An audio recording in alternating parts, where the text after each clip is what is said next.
welcome. Good morning. Oh, I'm so glad you're here with us. We've got a great day today lined up for you. We have a guest that's coming on here in a minute, but we also have a lot going on tomorrow, Wednesday, the day before Thanksgiving. So I want to make sure that you are prepared to come on this show and listen and just exchange as much information as you want with us during this time. We've got a great guest lineup for tomorrow. I can't tell you how excited I am to have him. So we'll talk about that in a minute. But without any further ado, I would like to introduce today's guest. And today's guest is none other than Rob Oliver. Rob, good morning. How are you this morning? Hey, I am doing very well, Brian. Thanks for having me. Oh, good. I'm so glad to hear that. I know you're away from home and you're doing this even still, with being a little bit on vacation. So that is so impressive that you would actually want to come and join us for this call. So that means a lot. You know what? Listen, Brian, you and I have connected. I feel like we are of such kindred spirit that it is my privilege to be here. And listen, when I said, hey, I'll be there, it didn't matter if I ended up on vacation a little early, whatever it was, I will live up to my commitments for you.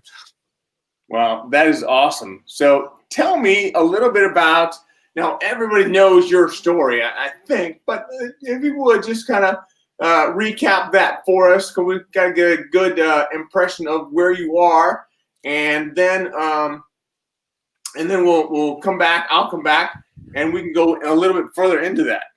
Sure, no problem. I will try and give you kind of the thumbnail sketch of what I had shared, and that is when I was 21 years old, I was involved in a body surfing injury. And body surfing is just surfing without a surfboard. And when the wave was carrying me in towards the shore, instead of it carrying me forward, it actually pushed me down. I hit my head on the bottom. I felt a crunch. I heard a pop, and then everything went cold. What I had done, I found out later, is I had broken my neck at the C5-6 level. But in the meantime, I was not able to move anything. So it was wade under the water, hold my breath, and pray. Eventually, my friend saw me kind of rolling around under the water and came to where I was, pulled me out, and saved my life. So that's kind of the short version of the story. That is an interesting story, to say the least. I mean, your friend, is he still your friend? I would hope so. Oh, absolutely. It's one of those things. We had actually we've been friends almost for as long as I can remember. And, we still get together. And it's interesting to me that when you have good friends, like, that didn't deepen our friendship. That it was like, it was just one of those things like he would have done for anybody. He would have, but it's less of a testament to building a friendship, and it's more of a testament to the fact that that's just the kind of person he is, and that's what he would do. Wow, that's incredible. So since 21, that was the age, right? Correct. You had a spinal cord injury. You've been paralyzed. What's the right way of saying it? Not paraplegic. No, so it would actually be a quadriplegic. So para is 2, quad is 4. And that doesn't mean that I am completely paralyzed in all 4. What it means is all 4 are affected. So my legs are completely affected. I can't move those at all. And then my arms, I'm able to move, but I've only got limited use of the arms. So, for example, I have the ability to use my bicep, but not my tricep. And in that, I learned to use a lot of compensating muscles. So I'm able, still able to do all kinds of stuff, and able to drive and work and just keep myself. Well, I was going to say keep myself out of trouble, but I'm married, and so keeping myself out of trouble just doesn't happen really. So you can do pretty much anything anybody else can do.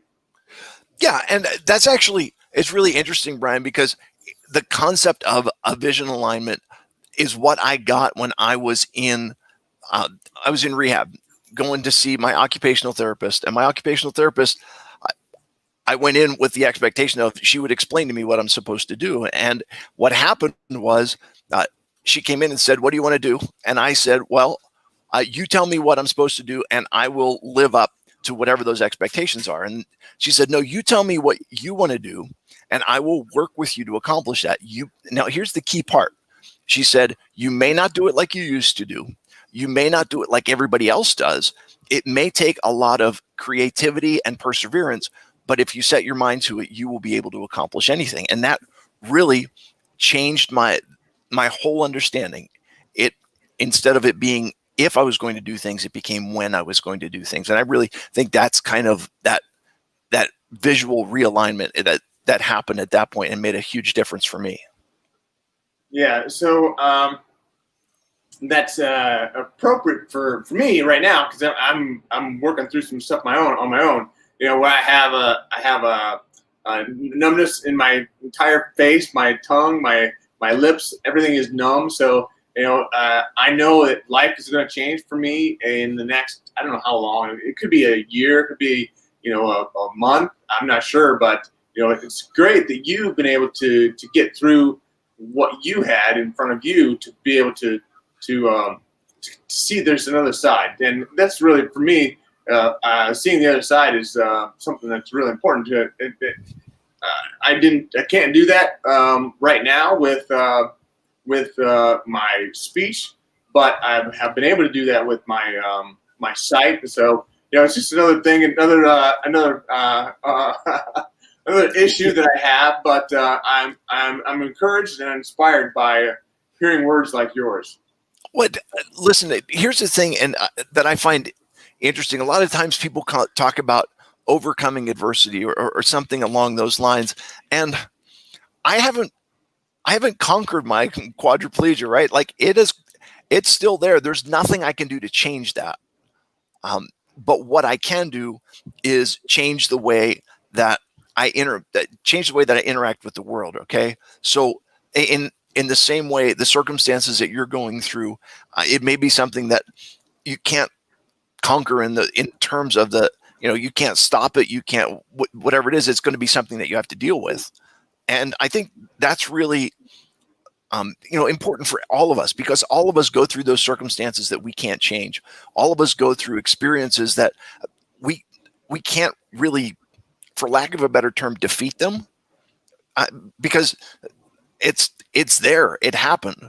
But what we can do is choose to adapt to those experiences and to move forward from them, not focused on what's been taken away from us, not focused on what we can't do, not focused on the negative, but focused on how do we make the most positive impact that we can, given the environment and the circumstances that we're experiencing. So how do you do that? I mean, I hear what you're saying. I know it's important to get that into my head, to understand that we can do a lot with what we have. How do you do that day in, day out? I mean, you're obviously you have caregivers, you have people that help you. Are they a part of your daily life, or they're not a part of your daily life? I mean, you're on vacation right now, so I'm assuming they're not a part of your life now. But you're obviously, your wife and others are. Right. So I mean, so I've got caregivers that are a part of my life. It is, I need a lot of help. Okay, so I can't get myself out of bed. I can't get myself into bed. I need help throughout the day for a variety of different reasons. But it's important to me, and let me be very clear about this, that this is not necessarily easy, okay? Because to be open about it, there are days when I realize, like, a lot of people are inconvenienced by me. A lot of people are, doing things that they wouldn't normally do because they're helping me out, and that is a difficult thing to deal with on occasion. Well, on more than just an occasion, that's a rough thing to say. I am causing people to do things that they don't necessarily want to do. But there are two sides to that. The one is that people obviously care about me enough to do that. And sometimes I view it as more of an inconvenience than they do. Uh, Yeah. but and at the other point is, um, listen, I'm a person of faith, okay? And what what shows up to me sometimes is I see God in the people that are serving. I see Jesus in the hands of the people that are helping. And that to me is a really cool thing, because a lot of times God is a concept and it's a theoretical thing where when you see people doing concrete things that are are not necessarily exactly what all humankind signed up to do, to Yeah. me there's something there that says that's special and that's amazing. Yeah. Yeah. That is very true. To be able to see God, to see Jesus in others, and to see that, because I mean they do love to take care of you. They do love to help you. They do love to serve you, and I think that's the biggest reason for our existence is to serve other people. So we do it. We do it if we're speaking. We'll do that from the stage, or if we're doing it. We're in Bible study or whatever we're doing. We are serving other people, and that's the whole idea. And the same thing goes for other people. I think that the other people like to do that as well, to show what they can provide and how they are serving other people. Yeah, and in that, I also think it's very important for me to do things for them. Okay, so when my kids and my wife are helping me, just to remember that, how can I not exactly return the favor, but what can I do to be of service to them? What skills do I have that are of value to them? So I've got a couple kids in college, so I'm trying to do what I can to work with them on, if they are stuck in a course, or if they need help working through a problem, or with my friends, that am I able to talk about the Bible with them? Am I able to help answer Bible questions for them? Am I able to have a conversation when somebody just needs a listening ear? Can I do that? And in that way, I think it's really, really important when you are feeling like a lot of people are inconvenienced by helping you out, to turn that around and to say, okay, what can I do to be of service to others? Because I am a recipient of a lot of service. What skills do I have that can be valuable to others? And that to me is a way of creating relationships in which it's not a one-sided relationship. It's not just one person being a taker and everyone else being givers, but it's a mutual friendship in which everybody is receiving some benefit from being part of this. How do you find people, or do they just appear to you that are so gracious and have come to you and have embraced your ailment, or your not ailment, your disability, and they are understanding that they need to give you something, and yes, you will provide something to them in the future.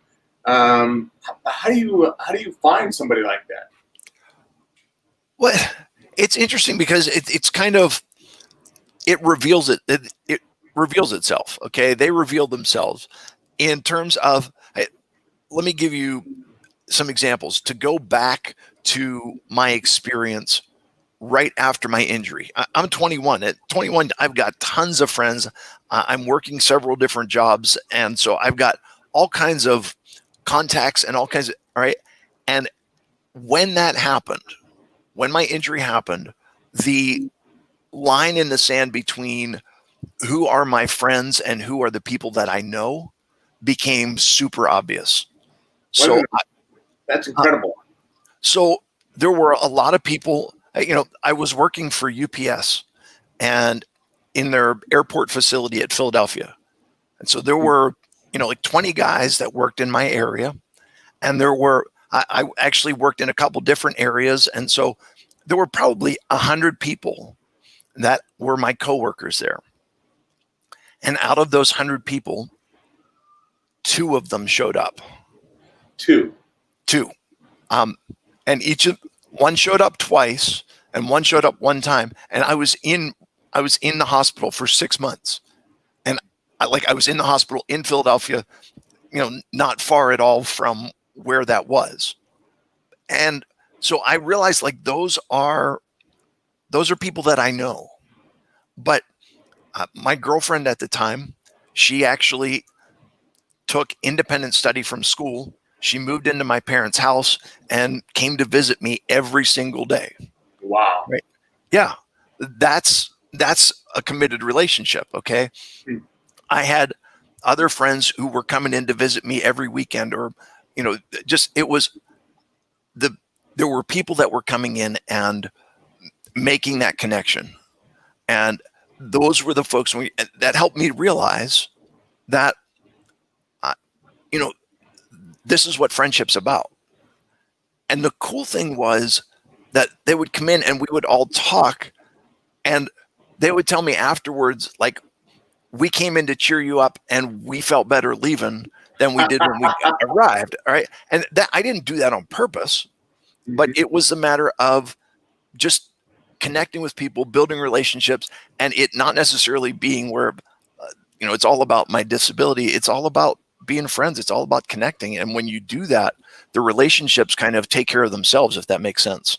Yeah, it does. So you give and you don't expect anything in return, right? Exactly. It is about giving. And as you give of yourself, you're establishing and building. I don't know if you're familiar. There's a guy named Al Condalucci who is from Pittsburgh, where I am. He talks about social capital, and the idea is handling our relationships the way that we would handle our bank portfolio or our investment portfolio, in which you are investing in other people. And as you invest in other people, there is a return on that investment. And so putting time and energy and effort into those relationships is something that is going to build over the course as we do that. And it's going to be something that is going to come back to us. It may not come back to us in the form that we thought it would or when we thought it would, but as we do that, investing in relationships is what's ultimately going to make the world a richer and better place for all of us as we're living. That's a great way of looking at it. How do we get other people to understand? I need to convince myself of that sometimes. Sometimes I need to understand that. I just give, and not expect anything in return. But how do you help people to understand that? I mean, is it through parables? Is it through the Bible? Is it through life stories? How have you been able to do that? There's so many different ways to do it. Okay. To me, it is one of the basic tenets of Christianity that, Jesus went through and just gave every single day. And we say we're followers, Christians say we're followers of Jesus. So, okay, there's the example. Go try it. But on top of that, it is also just a basic principle of common sense and humanity that, if we are willing to invest in others, if we are willing to give to others, people are much more willing to do nice things to people that do nice things to them. Okay. Now, that's not always going to be the case. There are some people out there who are just takers. Okay. That's what they do. And by investing in them, this is where niceness is not something that you have a finite store of. Okay. It's not like you have a bank account of niceness, and once you deplete the niceness account, then you're all out and you're done for the rest of your life. It's something that amazingly replenishes itself. So as you give to others, some of those people are just going to take it and it's going to be gone. But that's okay. That's on them. But some of those people are going to take it, and it's going to be something that is returned to you in in spades or with interest, however you want to say that. And so I think the easiest way for me is to live it by example. Okay.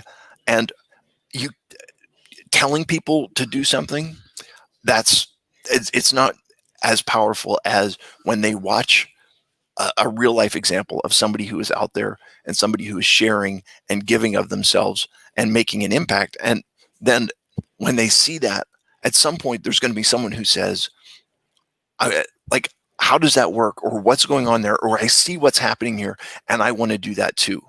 That's what it, to me, comes down to. Don't say it, live it. Okay. I hear what you're saying. Makes total sense. I'm all in agreement.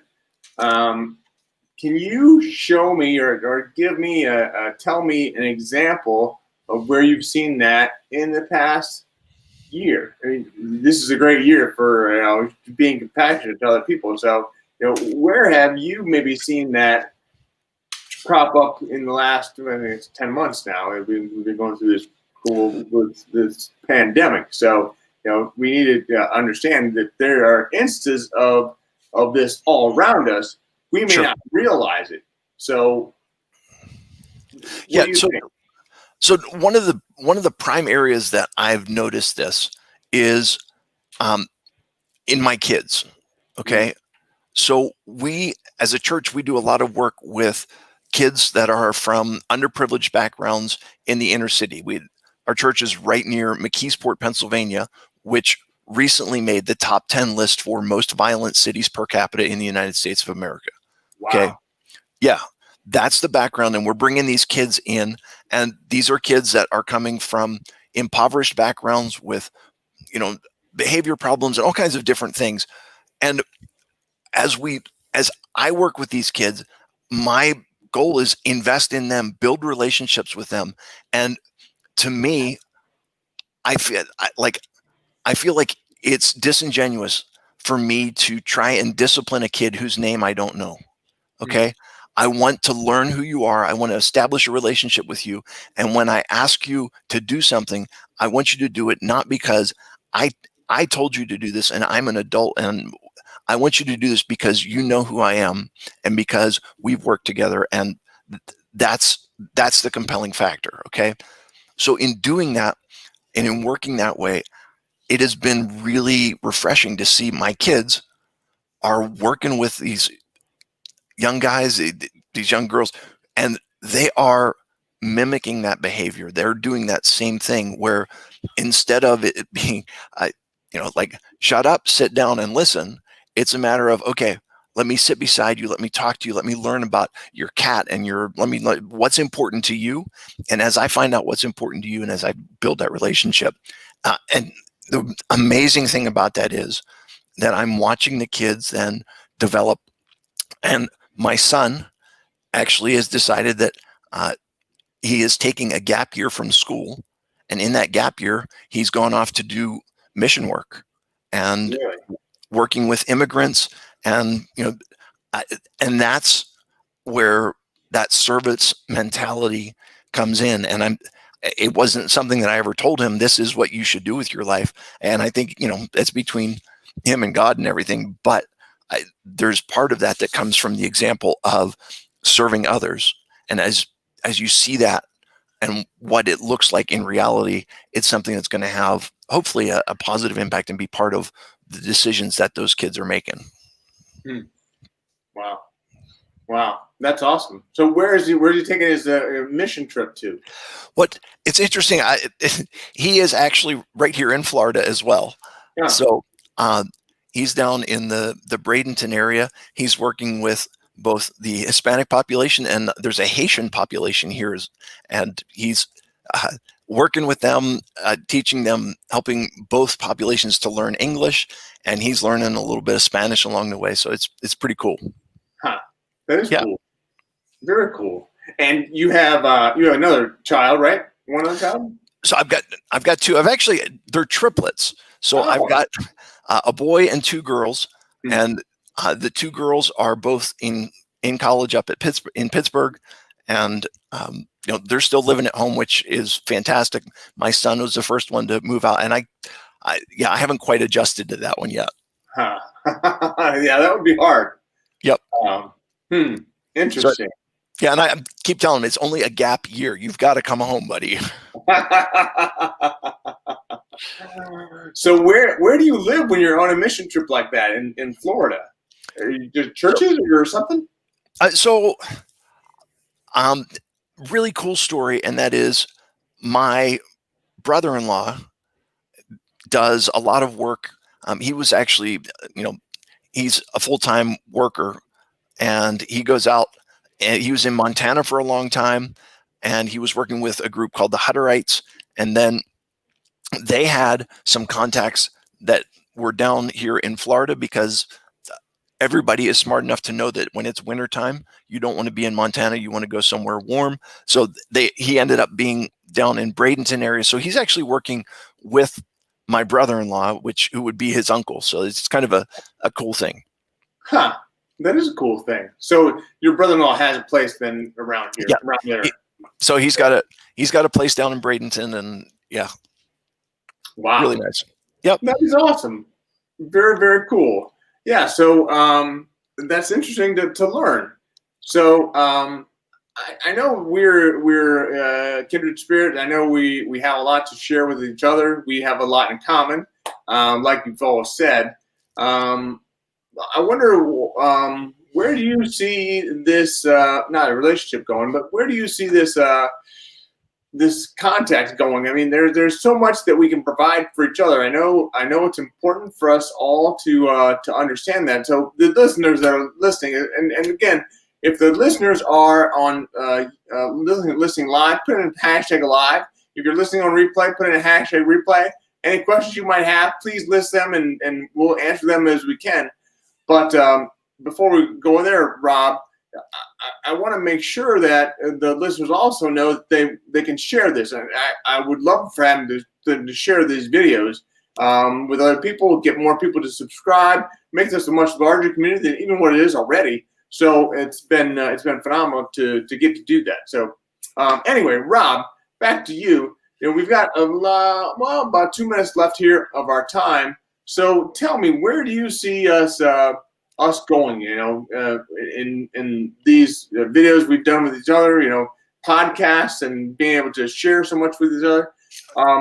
Where do you think, and I slur on my words, so I apologize if some of those words come out mumbly, but that is really important for me, at least, to understand. And if it's not anything yet, and no direction yet, then I understand that. But if there is something that I can help you with, that can be a part of your organization, part of your help your tribe, help your listeners, whatever. So tell me. Well, so Brian, what I'm looking at here and what I'm thinking about is we are two guys that are definitely a kindred spirit. We've got a lot to offer, both of us, which I think is a really cool thing. Okay. We both have our forms of limitations. We both have our difficulties. And yet at the same time, both of us are saying, I'm in a position where I want to be able to do something for you. I want to be able to help you. That is cool. And I want your listeners to hear that loud and clear. You got two guys that have limitations, and both of them are saying, let me help. How can I help you? That's awesome. Okay. And so I'm not sure exactly what that collaboration is going to look like, but I know that it doesn't end here today. And I'm really grateful to have a relationship with you, because not just because of the disability, not just because of faith, but because this is what life is really all about. And I don't know where we're going, but I know it's going good places. Good. Well, that's awesome. I appreciate that, Rob, and I appreciate you being on today. I know it took a little bit of doing there with the what you have going on and you're on vacation. Let alone was awesome. So if you would hang around out back in the green room, and I will be right back, and I'll kick us all off and tell everyone to see you. Bye. Take care. Have a good day. And as always, keep one eye on the road. Thank you.